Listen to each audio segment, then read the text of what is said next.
Hello and welcome to Views on News. I am Jawad Tehami. In today's program, we are going to take up for discussion two important issues. The first relates to the law and order and security situation in Pakistan, recent resurgence of terrorist attacks in various parts of the country, and also the steps and the measures the authorities in Pakistan are taking.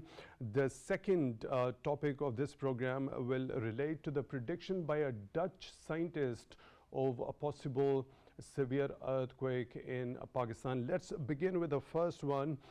We all know Pakistan recently had seen and witnessed a resurgence of terrorism in various parts. Now, Pakistani authorities have repeatedly sent out a loud and a clear message that the terrorists would be pursued to their dens and the policy of appeasement won't happen again. The Pakistani authorities also saying the operations against the terrorists would continue unabated till this particular menace is completely rooted out from Pakistan. So while Pakistani authorities at the same time have repeatedly been urging the interim Afghan authorities to take concrete action to dismantle all the terrorist groups which are operating from the Afghan soil, which are giving a threat to the regional countries, particularly the neighboring countries, including Pakistan as well. Now, today, in a major development, the National Apex Committee met in Islamabad with caretaker Prime Minister Mr. Anwarul Haqqaqar in the chair and made some important decisions. This particular meeting was also attended by Chief of Army Staff General Syed Asim Munir, caretaker Interior Minister Mr. Sarfaraz Bugti, as well as the chief ministers of all the four provinces, as well as the high-ranking security officials were also in attendance. The first and the foremost decision at this particular important forum has been made, that is to expel all the illegal foreign nationals from Pakistan, and a deadline for this repatriation of the all illegal foreign nationals from Pakistan has been set, and a task force at the Interior Ministry has also been established to launch and monitor such actions. At the same time, we have seen the United States has once again offered Pakistan help to deal and combat with terrorism. We'll be discussing this one in the first segment. For that, we are honored to have been joined in the studio by Mr. Javed Siddiq, his senior journalist. Mr. Javed, thank you very much for your time, for being with us on Views on News tonight. Really appreciate that. And we are also honored to have been joined in the studio by Brigadier Retired Waqar Hassan Khan, his senior analyst. Brigadier Waqar, thank you very much for your time, also for being with us on the show tonight. Really appreciate that. Let me begin the discussion with you, Mr. Javed.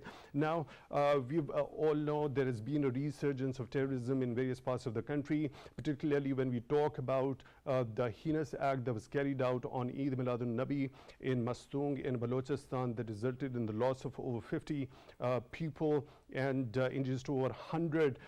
The statement that came from Chief of Army Staff after that during his visit to Quetta speaks volumes about the determination of the Pakistani authorities to go all out against the terrorists to root out this menace. What's your take regarding that? Pakistan has witnessed a spike and surge in the terrorist activities in the last few months.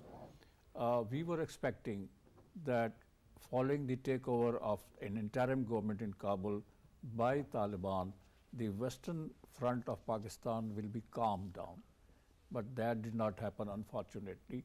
And we have seen that TTP and various other terrorist groups are operating from this Afghan side, and they are infiltrating into Pakistan to resort to terrorist activities.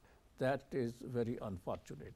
Despite the fact that Pakistan has been an ardent supporter of the Taliban and their interim government, we have helped them set up an interim government in Kabul, and we thought that they would not allow these rogue elements, these terrorists, to operate from their side, but they are doing it. That's very unfortunate.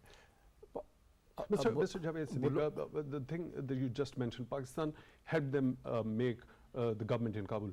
It was before that. Pakistani authorities have been consistently saying that Pakistan doesn't have any favorites over there. So it was basically Pakistan's role bringing in the two warring parties after 2 decades of war, the US and the Afghan Taliban on the negotiating Yes, that's table. right. But you know, it was obvious that the Talibans are the dominant group in Afghanistan, and they are going to take over, and they took over. So we have urged the Pakistani politicians, security officials, even ulamas, religious scholars, they went to Afghanistan and urged the Taliban to basically refrain or rein in these elements who are resorting to terrorist activities in Pakistan. That did not happen. That's unfortunate. Balochistan has always been the hub of the anti-Pakistan elements sponsored by RA and other agencies. But a new dimension is added in Balochistan. This incident, unfortunate and condemnable incident of terrorism on Eid-e-Milad-un-Nabi, is the most reprehensible and condemnable act.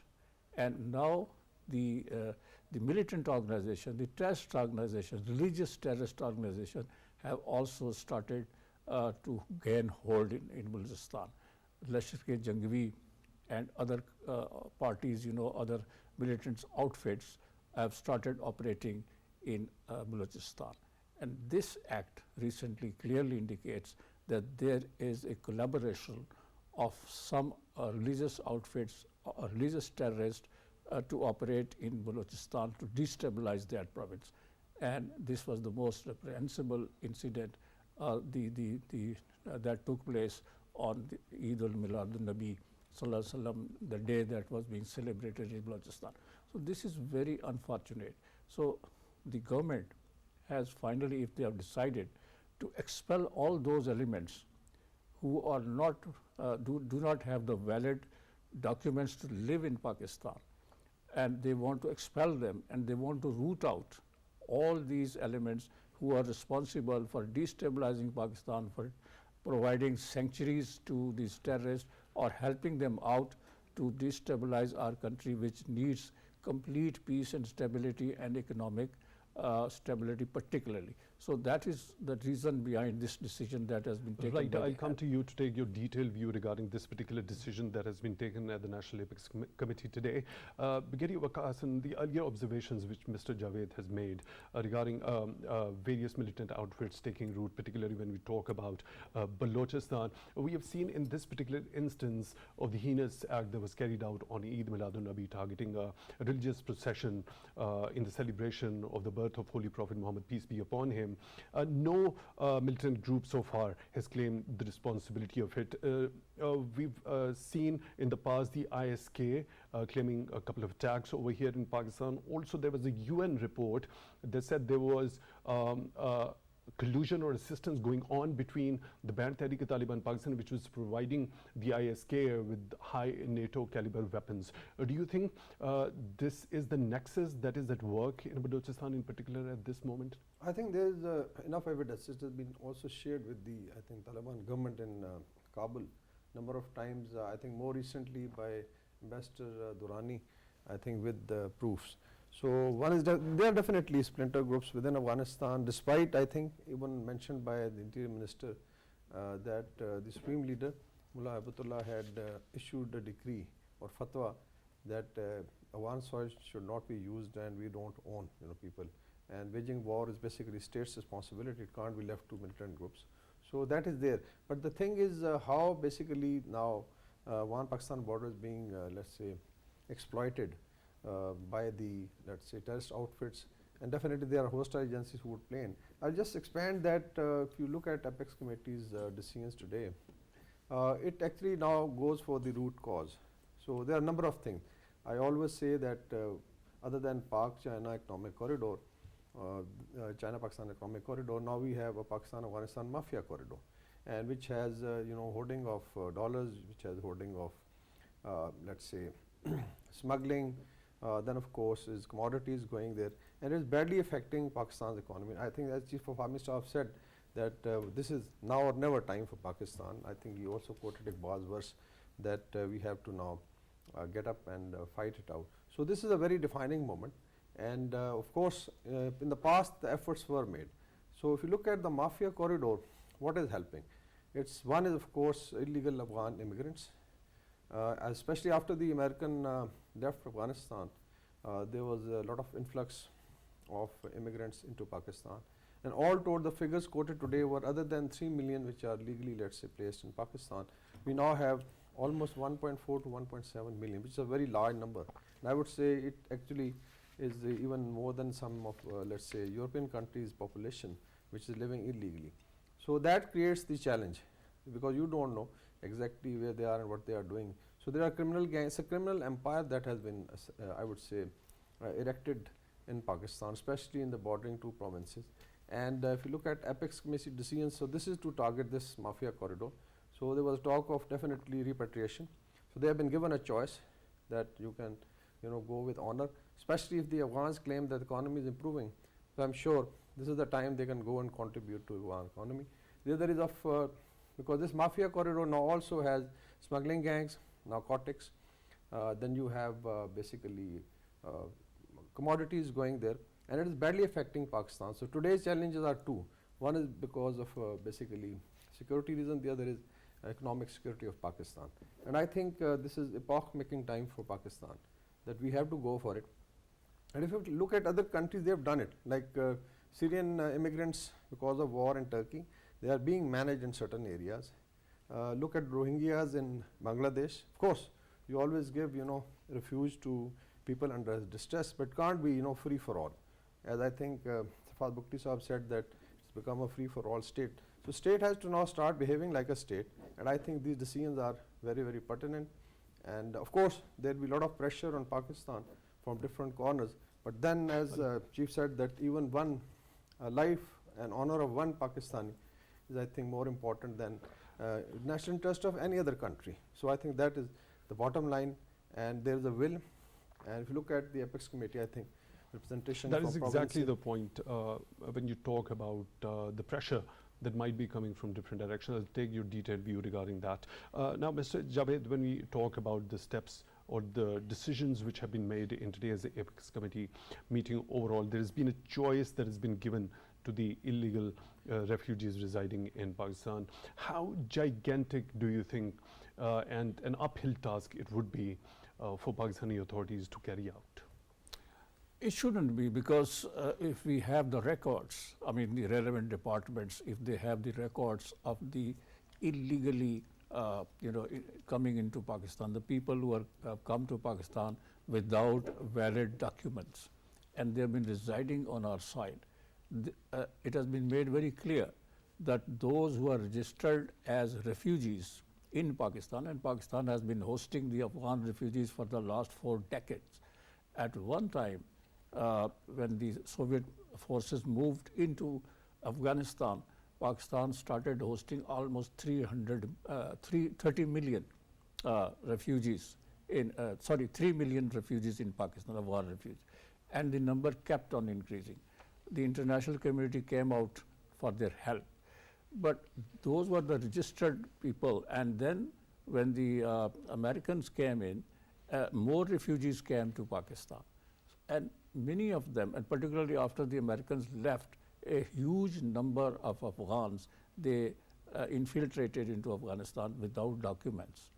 And they, exploited the facility that exists between Pakistan and Afghanistan for entrance in both countries, exit and entry.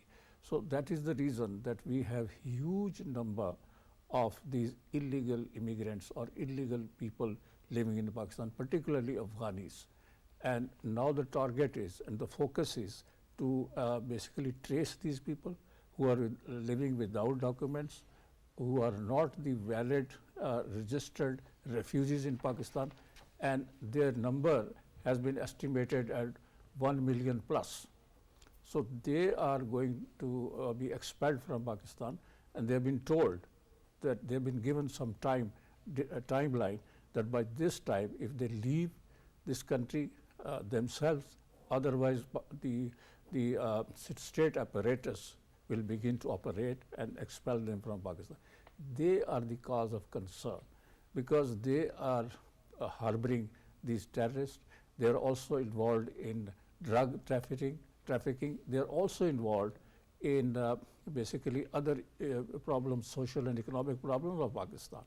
And that is why it is very essential to basically expel these people and extradite them back to Afghanistan. That's very important. And I think that is in the interest of Pakistan, because Pakistan is suffering a lot economically, socially, and politically.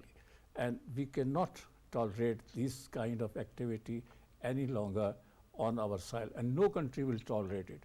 Every country in the world has to ensure the security and safety of its own people first. So how can we afford these people who are illegally living here and are involved in illegal activities and also are harboring terrorism?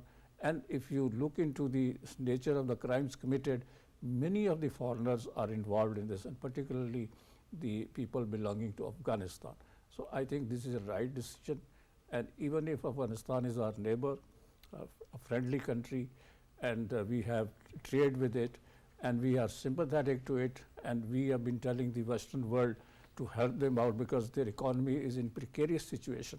But despite that, the people belonging to this country and indulging in antisocial activities in Pakistan, indulging in terrorism and drug smuggling and all these kind of things, they cannot be tolerated here in Pakistan, and that has been made amply clear by today's Apex Committee meeting. Right, Brigadier Waqar. Now, these refugees are spread all across the country in Pakistan, haven't been managed only, or haven't been managed or localized along the border areas specifically. So how bigger a task this is going to be in the coming days for the Pakistani authorities to carry on with this operation and ensure that all the illegal refugees are traced and they are sent back to the country of their origin? What could be the possible challenges in this exercise in the coming days? Yeah, Everett looks, that probably the decision which was announced, maybe it was worked out a few days back, but I think there's a lot of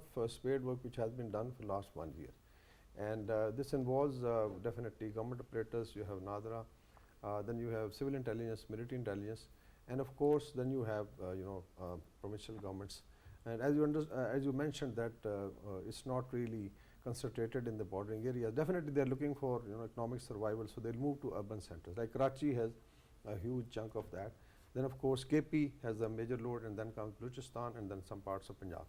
So it's not, I think the way they have announced, looking at 1 month's time, like end October, and then that's the notice given. So it means that already the data has been collected, especially for the legal legal immigrants. It's there. It's with NADRA. Now it comes the issue of the illegal immigrants. As you've seen, there were certain raids carried out in some localities in Islamabad, and I think more than 1,000 were apprehended. And then there was, I think, a survey carried out. So more than 50% were found to be illegal. So it's going to take a while, but I'm sure the logistics, the planning has already been done. Definitely it's a very large number. Then there is a human element which is, always comes into play. So if you look at the Apex Committee sitting today, I think they were all top, let's say, department heads or political leaders, the leaders of the provinces, chief ministers and governors. So I think if the nation, at that level puts their head together, it's not an impossible task.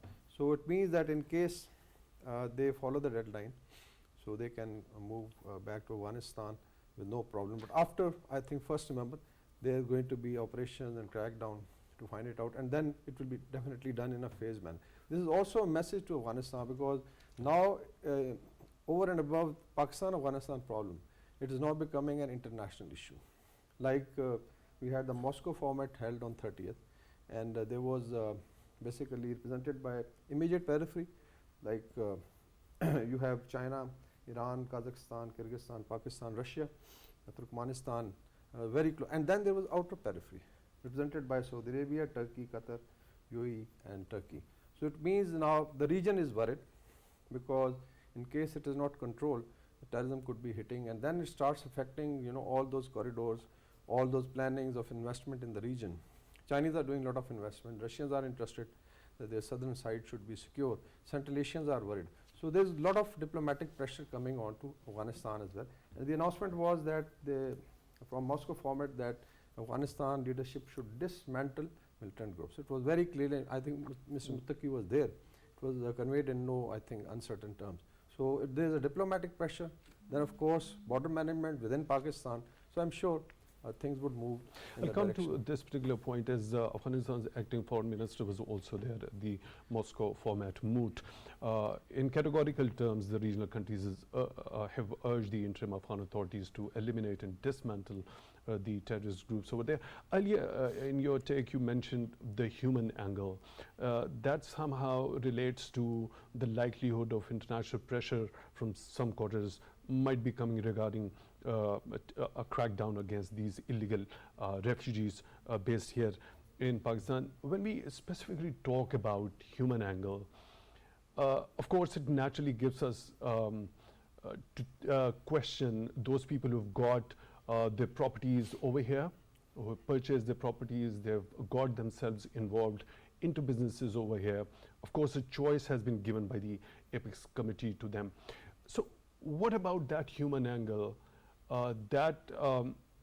which comes into play after so many precious and innocent lives are lost in these terrorist attacks, in which we have seen and have got the evidence of Afghan nationals being involved in it? Yeah, I think that is the bottom line. The way I think Chief of Army Staff also said that life of one Pakistan, more important than anybody other than stress. Now imagine if they were, let's say, behaving like Syrians are behaving within Turkey. So this, I think, well controlled, and they are cooperating, they are in the prescribed camps. And I don't think Syrians have created law and order problem for Turkey. So it means that in case there is illegal, like our talk of this Pak-Afghan mafia corridor, so it also involves a lot of illegal Afghans working here. Even we have heard stories of people like in Quetta there was a raid, so they were illegally illegal migrants, and they were part of the Qabza groups. And in case police tries to prosecute them, they will simply run away to Afghanistan. So you can't even do that. So besides, there may be certain, I think, specific cases on compassionate grounds. For instance, if there is a family which is in family way, or somebody got married here, so I'm sure that will be looked into. But by and large, you're already, as I think it was mentioned by Javed Saab, that you already have 30 lakh or 3 million legal, and now you have 1.7 million illegal. So I mean, it can't be free for all. Definitely Afghanistan is their homeland, and Taliban do claim that things are getting better. And I think this important demographic potential of these people going back and settling in their homes and contributing to Afghan economy, I'm sure it will help. So it is a difficult task, but I'm sure there will be certain compassionate cases, but otherwise most of the illegal immigrants have to go back. Right, Mr. Javed, talking about the human angle, those people who've got themselves established in various businesses over here, have got the properties also. Of course, a clear choice has been given by the Apex Committee to them. Do you see any sort of resistance coming from them while this operation is carried out? I think those Afghans who had come earlier, a decade or 2 decades before, they are settled their properties here. Some of them got married in Pakistan, and they have assimilated themselves in our society. And if they are living under the law of Pakistan and law-abiding citizens, and they are not indulged in any antisocial activity, or they are not involved in crimes and heinous crimes, they will be allowed to live here. And for too long, for almost 4 decades, Pakistan has been hosting them. And Pakistan has actually has borne the brunt of the situation. I mean, world's largest refugee camps were set up in Pakistan. And for 4 decades, we have been looking after them, and we have been hosting them. But it doesn't mean, and I also must point out that it has its social implications as well. People in Pakistan, a huge number of people in Pakistan, they have been saying for too long, and they have been asserting themselves that these refugees should be sent back to Afghanistan, particularly when the situation became normal and the governments in Kabul were established, following the withdrawal of the Soviet troops, there was a huge demand from Pakistan that they should go back. The United Nations also wanted these refugees to go back to Afghanistan. Some of them did go back. I don't have the exact number, but they did go back to Afghanistan to settle there. But huge number of these refugees are still living here. And then following the American invasion of Afghanistan, NATO American invasion, so many other people, hundreds of thousands of Afghan refugees, they came back into Pakistan. And they are creating problems, indulging in unlawful activities, indulging in smuggling of drugs, murder, and kidnapping for ransom. So these people are involved in these kind of crimes. So how can they be allowed to do it in another country like Pakistan? We have been very generous to them, but that does not mean that they should exploit our generosity in that manner. So I think this is high time that the government of Pakistan, the authorities should take note of it, and they have decided to expel and get rid of all these elements, and rightly so, because no country will tolerate these kind of elements on their soil, indulging in these kind of activities and breaking the law of the land. So I think this is high time that the government of Pakistan should move against them. It's a very, very, I think, very, very appreciable decision that has been taken by the government of Pakistan. So Mr. Javed, when we talk about the human angle, do you see any sort of international pressure, especially when we talk about the humanitarian organizations in the support of these people coming? No, but we have said that those who are basically registered as refugees and law-abiding refugees, and they are not creating any problem for Pakistan. They are not indulging in terrorist activities, antisocial activities. They are not drug runners and drug pushers, and they are not creating any problems for us. They are living, and we are not going to go after them. But those pointed out or have been basically traced, involved in heinous crimes in Pakistan, they cannot be spared. They cannot be allowed to operate in our country like that. Right. No country will ever tolerate these kind of elements, rogue elements on their side, and Pakistan has rightly decided to say goodbye to them. Right, Brigadier Waqar, after the Pakistani authorities have cleared the country of all these illegal immigrants, sent back them to their country of origin, then comes another challenge of properly going for the border security, right? Pakistan had carried out the gigantic exercise of border fencing along the Pak-Afghan border, but number of instances we've seen elements from the other side of the border trying to uproot it from there. How Pakistan is going to manage that particular thing to ensure that there doesn't happen to be more infiltration of such elements again from across the border here? I think the first phase after they are repatriated, so there will be a lot of areas which will be cleared, because if you look at terrorist hideouts, especially who have been operating in certain urban areas, they were probably mingling with these people who were illegally settled here or whatever. And of course there are collaborators within Pakistan, and then there are hostile agencies. One is, of course, so this will actually take a lot of pressure of the security forces when these people go back. On border control, I think now one is the message, diplomatic, intelligence, and political message to Afghanistan is very clear that we're not going to tolerate. And I think it is also being accepted by the international community. So the next strategy definitely is going to be a sanitized operation along the international border. The military is already into intelligence-based operation, but wherever there is a need for expansion. I would just like to add the responsibility of international community. At times we missed that after the American withdrawal, there were lists prepared because there was a full regime change.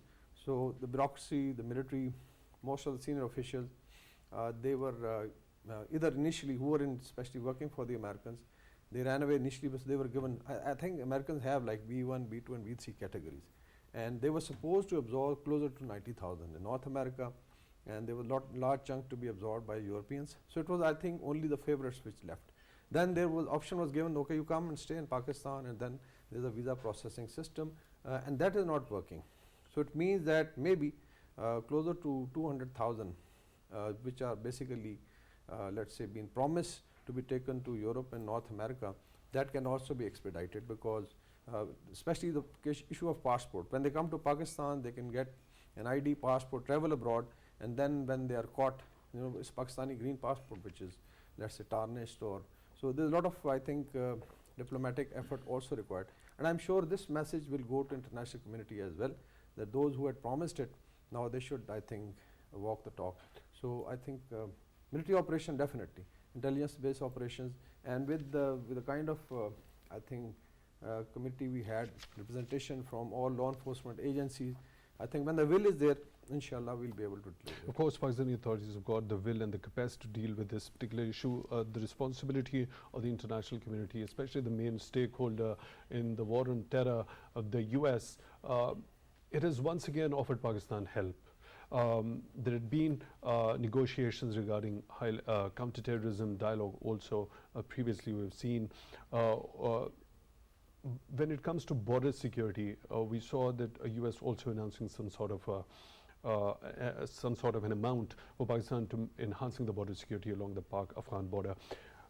How can Pakistan capitalize on this particular promise of help from the US side when it comes to enhancing the border security? I think there's a greater realization in the US as well, and I think in all the Western capitals, that we cannot abandon this fallout of war on terror only to Pakistan. This happened last time also.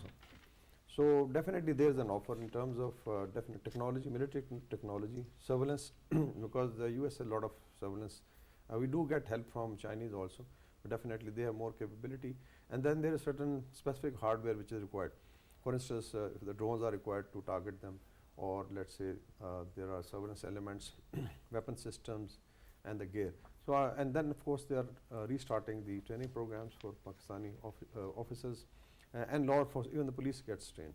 So if the realization is there, because ultimately if they cannot bring peace to the region, the fallout will be for the rest of the world, because it starts affecting the regional and then international security. And I think that is also a key point why now US understand that in case they can help stabilize the border, and also urge the Taliban. There are a lot of issues like women's rights, their assets are frozen closer to $8 billion, so that could also be offered. And if Taliban wants to now run the state, they have to, I think, go with the international community. Right, Mr. Javed, your understanding regarding US offering once again help to Pakistan regarding dealing with terrorism, especially lastly we saw that it also announced an amount regarding enhancing border security along the Pak-Afghan border. I think the US is very concerned about the developments in Afghanistan.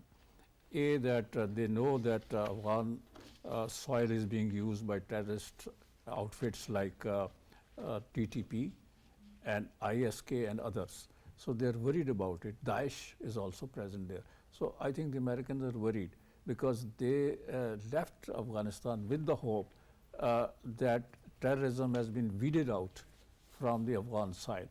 And if there's a resurgence of terrorism, and those outfits who they thought have been completely decimated or eliminated from Afghan side, if they become active again, it will be a threat not only to Pakistan, but to the entire region, and finally to the entire world.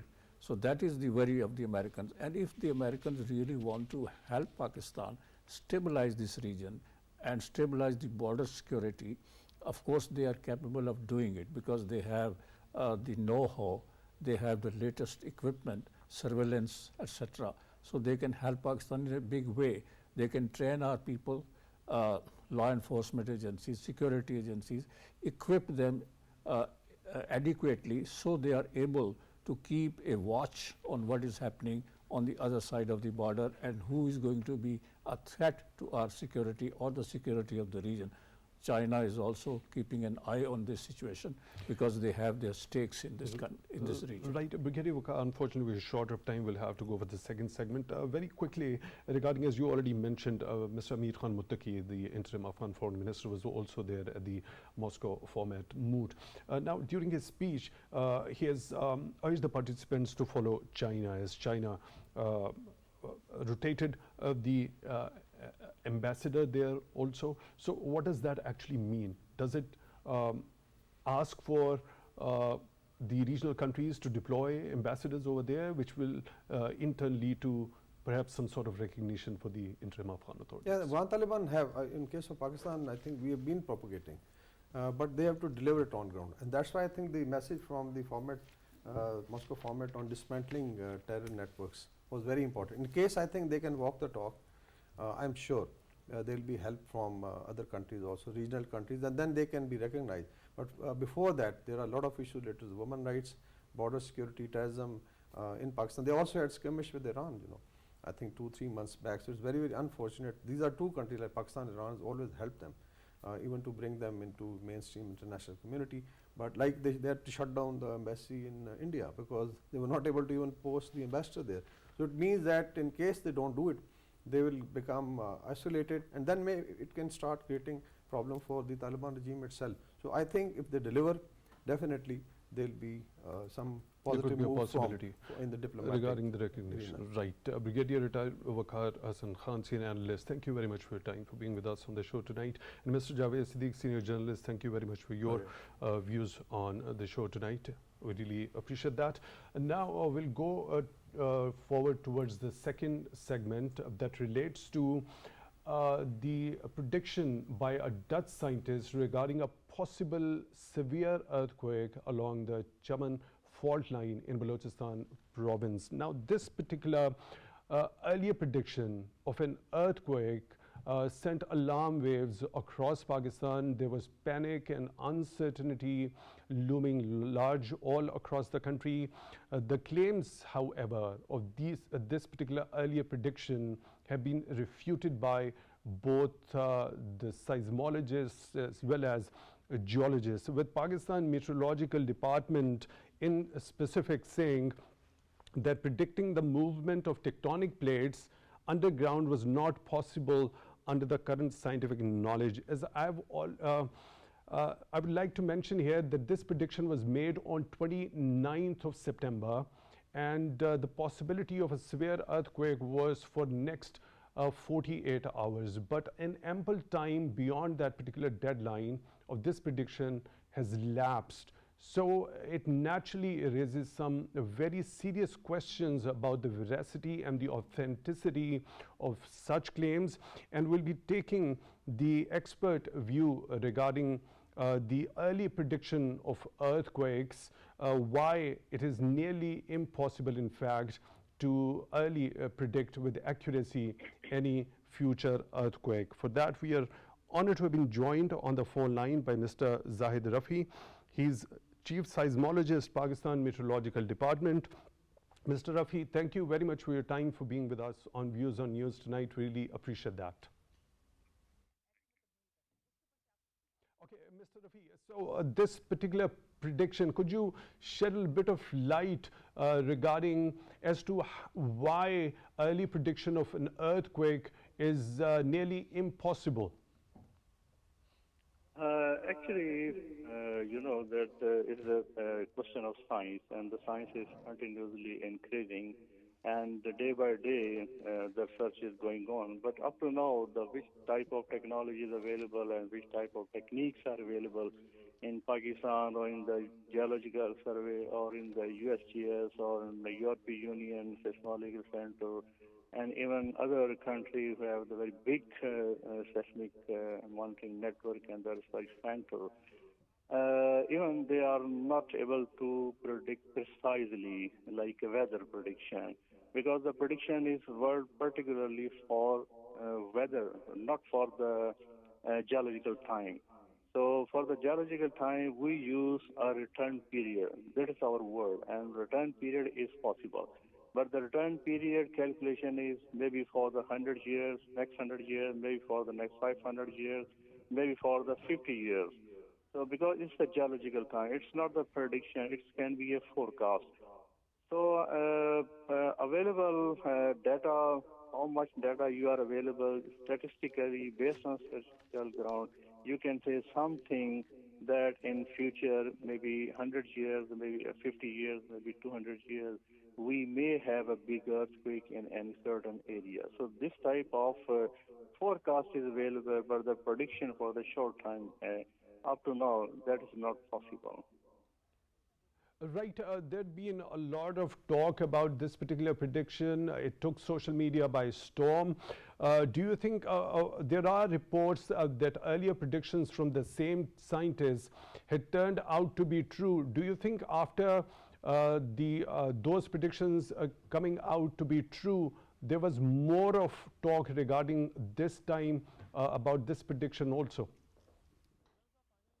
Yes, many people ask this question that the prediction of this scientist became true for the Turkish earthquake. We have very close collaboration with the Turkey organization who is related to the seismology and seismic network monitoring. We have a close contact. We talked to them. We contacted them. They said, no, it's just a bullshit. At that time, this Dutch scientist, they said that area was very big, that included Lebanon, Syria, Turkey, and the whole area. And if something occurred in Turkey, and you know the Turkey Anatolia fault is very active and the earthquakes are very common in Turkey. And if earthquake occur in Turkey, that is not uncertain, not you can say it's amazing.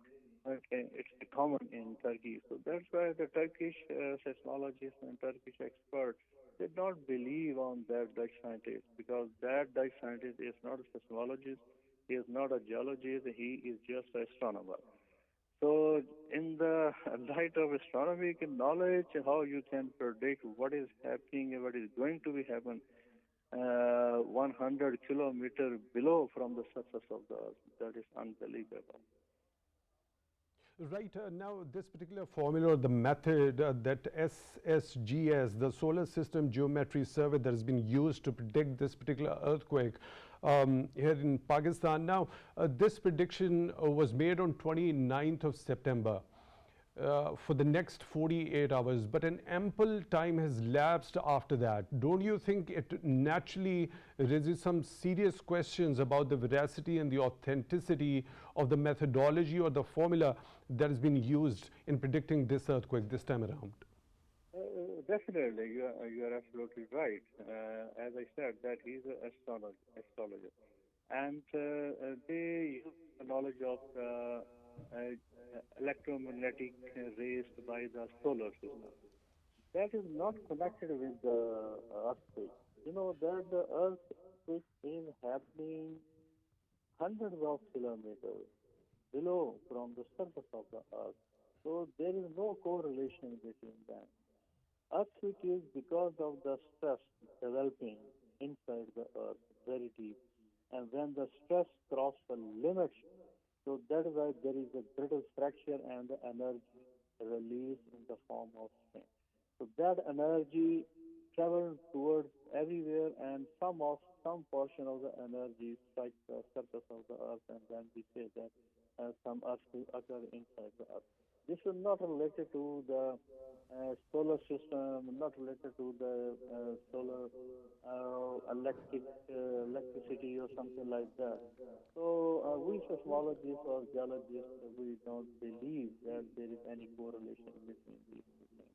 Right. So you categorically refute any sort of a correlation between the electromagnetic waves present in the atmosphere that could actually point towards any sort of seismic activity that might generate a very severe tremor. Now, for just the general understanding, when we talk about seismically active zone, Pakistan has got very seismically active fault lines. We've had some devastating earthquakes in the past here in Pakistan also. So when we talk about the conservation of energy that is happening continuously because of the tectonic movement along the fault lines, is there any sort of a possibility? We know that whenever an earthquake comes, the energy is released in huge quantity, and that is directed also within underground and also on the surface of the tectonic plate also. Is there any possibility that that particular energy is being released in intervals and that becomes visible in atmosphere at any moment? No, that is not visible from the atmosphere because, as I said, the mechanism of the earthquake, we try to understand the mechanism of the earthquake. That is just a pressure. The pressure is that one block inside the earth is exerting on the other blocks. When the pressure increases so much, a limit comes when the rocks inside the earth they fracture. When they fracture, this pressure energy or the stress energy is released in the form of strain energy. So they travel in the form of waves. There is no relation with the solar system or 100 kilometers below the Earth, the mechanism of the earthquake. So, but we can say that in Pakistan, obviously, two-third area of the Pakistan is located on the fault, and our population is very living close to the fault. Our northern portion, our northwestern portion, our southern portion, Balochistan and the Kashmir area, we are living close to the fault, but the earthquakes are coming, definitely. The small earthquake, 3 magnitude, 4 magnitude, they earthquakes are regularly coming from these faults. And also, there is a frequency of crossing the limit of magnitude 5 after 5 to 6 years, and after 10 to 20 years, you can observe a big earthquake that cross the limit of 6. So this is the frequency of Pakistan. So this is common, and we have the very big network, national network. We have the sensor inside the earth from North Gilgit to the Makan coast. We are Right, continually Mr. Rafi, I seek your pardon for the interjection. Very quickly, is there anything to worry about for the general public? The worry about the general public, particularly in this case, I think, as you said, that the time has lapsed. You said the 48 hours, but the 48 hours has gone. So I came to know somebody told that that Dutch guy, he tweeted that my prediction was misunderstood by the Pakistani people. He himself admitted just after a few hours. So the people just not be worried about this one. Okay, yes, we are living with the earthquake. Maximum population is living across the earthquake, across the faults. The faults are generating the small earthquake, and I think the people not be panicking. And the social media, and I request that the people they don't believe on the social media. They just Right, believe Mr. on the Zahid ground. Rafi is Chief Seismologist at Pakistan Meteorological Department, joining us on the phone line. Thank you very much for being with us on the show. Tonight, of course, Pakistan lies in a highly seismically active zone, yet this prediction by the Dutch scientists has no correlation, as Mr. Zahid Rafi was giving his detailed opinion regarding this, and there is nothing for the Pakistanis to worry about this prediction, as already ample time has passed from that particular deadline which was given by this Dutch scientist. With that note, we come to the end of today's show. Till the next one, take good care of yourselves.